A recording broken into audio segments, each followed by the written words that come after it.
સમજાતું નથી કે શું કરવું અને શું નહીં.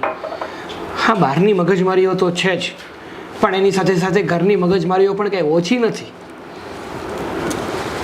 સાગર બેટા, શું છે અત્યારના પોરમાં સવારમાં શું અત્યારે શું વાત કરું છું એમ? તમને ખબર છે ને મને ખબર છે કે બહાર માહોલ કેવો છે, યુદ્ધનું વાતાવરણ છે, અને એની વચ્ચે આપણે કેવી રીતે મહેનત કરી રહ્યા છીએ, કેવી રીતે ઝઝૂંબી રહ્યા છીએ. અને આવા સમયમાં આપણો પરિવાર જો આપણો સાથ ન આપે ને તો શું થવાનું? તારી વાત તો સાચી છે. તો શું થયું એ મને માંડીને વાત કરીશ? નેહા છે ને છેલ્લા કેટલા દિવસથી મારી પાછળ લાગી છે. હું એકવાર છે ને મારા બેડરૂમમાં બેઠો બેઠો આ ધંધાની બાબતને લઈને ટેન્શનમાં હતો કે આપણો આ જૂનો ધંધો તો છે, પણ આ મોંઘવારી અને યુદ્ધના કારણે જેવો ચાલવો જોઈએ ને એવો ચાલતો નથી. હા, 30% ધંધો ચાલે છે 100%માંથી. તો મને શું કહે ખબર છે? એક કામ કરો સાગર, તમે છે ને આ ધંધો બંધ કરી દો, નવો ધંધો શરૂ કરો. નવો ધંધો એકડે એકથી શરૂ કરો. મેં એને સમજાવી કે અમારો જે આ ધંધો છે ને એ બહુ જૂનો છે, પેઢીઓથી જૂનો હાયલો આવે છે, અને એને બંધ કરવાની તું વાત કરે છે. અને નવો ધંધો હાલ કરી પણ લઈએ. શું ગેરંટી કે જે ધંધો આપણે કરીશું એમાં સક્સેસ મળશે અને સેટ કરતાં કરતાં વર્ષોના વર્ષો નીકળી જશે. મેં એને પૂછ્યું, મેં કહું તારા મગજમાં કેવો ધંધો આવે છે, શું કરાય, તારી પાસે કોઈ આઈડિયા છે? તો હું કરું તમ તારે.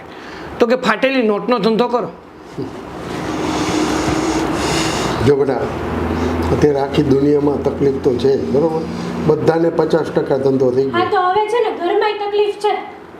અને હા ભાભી, મારી જોડે બબાલ કરી અત્યારે. શેની? હું રસોઈ કરતી હતી ને તો ભૂલથી મારાથી ગેસ ચાલુ રહી ગયો હશે, અને હું ઉતાવળમાં ગેસ બંધ કરવાનું ભૂલી ગઈ. ત્યાં તો આવીને ન બોલવાના શબ્દો બોલવા લાગ્યા. જો હેતલ, પ્લીઝ માફ કરજે, બટ એમાં તારા ભાભી ખોટા નથી. ખોટા નથી તો પ્રેમથી સમજાવાય ને ભાઈ. આવી રીતે બબાલ કરવાનો શું મતલબ છે? પણ બેટા, મારી વાત તો સાંભળ. એ ભાભી બરોબર જ ગુસ્સે થયા છે. આ ગેસ અત્યારે જાય એટલે તને ખબર છે સોના કરતાં પણ વધારે કિંમતી અત્યારે ગેસ અને પેટ્રોલ છે. હા, તો પણ પપ્પા, મેં જાણી જોઈને થોડો ગેસ ચાલુ મૂકી દીધો હોય. હું ગાંડી છું એવી, મને ખબર નથી પડતી, પણ ઉતાવળમાં ભૂલાઈ ગયું હોય તો. સારું ભાઈ, એણે તારી સાથે જે વર્તન કર્યું ને એ બદલ હું માફી માંગુ. હવે બસ ખુશ? બસ, ભાભીની તરફથી ભાઈએ માફી માંગી લીધી એટલે વાત પતી ગઈ ને. ના, તો તને શું જોઈએ છે? ભાભી તારા પગમાં પડીને નાક રગડીને એમ કે બેનબા મને માફ કરી દેજો, મારાથી ભૂલથી તમને કહેવાય ગયું, ગેસ કેમ ચાલુ રાખ્યો? હા, તો તમારે આ ભાભીને સમજાવાય કે આવી રીતે નાની નાની બાબતોમાં છે ને ઘરમાં ડખા ન કરાય. ગેસના બાટલાનો ભાવ સાંભળ્યો છે? તો 8,000 રૂપિયા છે એક બોટલના. મને ખબર છે, બધી ખબર અને છે. 8,000 ચૂકવતા પણ ગેસનો બાટલો મળતો નથી. એતલ બેટા, મારી વાત સાંભળ. અત્યારે ભાઈ અને ભાભીનો મગજ ખરાબ છે. મારી વાત સાંભળ બેટા, તું શું કામ ભેજામારી કરે?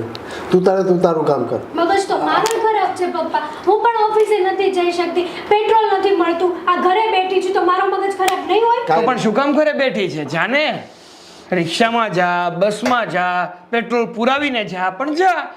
મળતું હસોડું નથી એવું તો નથી જ ને, લાઈન છે. તમે પુરાવી. હા, તો તમે પુરાવી દેજો, જાઓ. કાંઈ નહીં બેટા. હું શું કામ પુરાવું? મારી ગાડીમાં પુરાવું જ છું. હું લાઈનમાં ઊભો જ રહું છું. હું કઈ સાવકારનો છોકરો તો છું નહીં કે પેટ્રોલ પંપે જાવ અને એ લોકો સામેથી કે ઓહો સાગર શેઠ આવ્યા, આવવા દો, બધા સાઈડમાં લઈ લ્યો. સાગર શેઠ પહેલા પુરાવી લેશે, પછી જ બધાનો વારો આવશે. એવું તો નથી જ ને? બસ લ્યો, થઈ ગયું. એતલ બેટા, મારી વાત સાંભળ. હું તારી ગાડીમાં પેટ્રોલ પુરાવી. તું રિલેક્સ થા બેટા.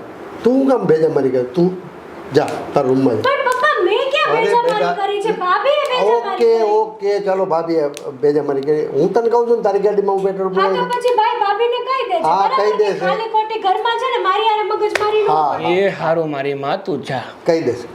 બસ હું પુરાવી દઈશ તારી ગાડીમાં પેટ્રોલ. સારું. જા બેટા. ખોટી ભેજામારી માટે ભેજ્યું હોવું જોઈએ ને. મારી વાત સાંભળ સાગર બેટા, આવું બધું તો હાઈલા જ કરવાનું હોય. આટલો બધો મગજમાં સ્ટ્રેસ ઊભો નહીં કરવાનો. અરે પણ મારા જિંદગીમાં છે ને એકથી એક ચડિયાતા લોકો ભટકાણા છે. એકથી એક નાંગો, કોઈ નામાં પોણી 20 છે જ નહીં. એકને જોવો ને એટલે બીજો ભૂલાઈ જાય એવા. મારી વાત સાંભળ. હમણાં હું અત્યારે બા પાસે બેઠો ને, હું તારી જેવો જ મારો મગજ હતો, બિલકુલ તારી જેમ જ. બાએ મને એટલું બધું સરસ આશ્વાસન આપ્યું ને કે ભાઈ આ બધી વસ્તુ છે ને આ ઘટનાક્રમ છે અને વર્ષોથી આ આવું ચાલ્યા જ કરે છે, આવે પતી જશે. એટલે તું બેટા સલાહની જરૂર નથી, સહકારની જરૂર છે. અપાય તો આપો, નકર જય સીતારામ. બધા સલાહ